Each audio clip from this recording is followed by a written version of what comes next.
Now, I think it's unfair that people say that David Lammy's a bit thick. I know he had a terrible time on Mastermind. Of all the questions they asked him, he got them all wrong.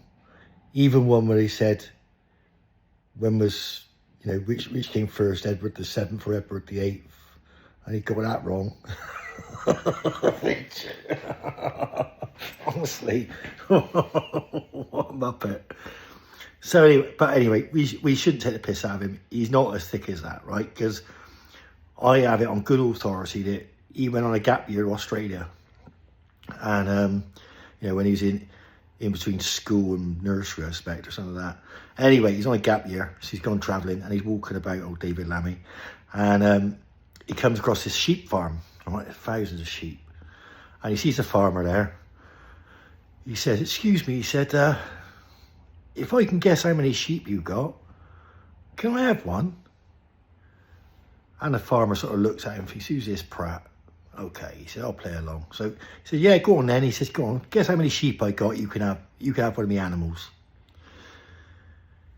So Lammy looks around, sucks his teeth. 19,734. And the farmer is gobsmacked.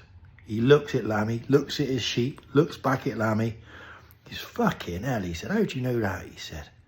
"Go on," he said, "you can take one." So Lammy wanders off and grabs an animal, comes back.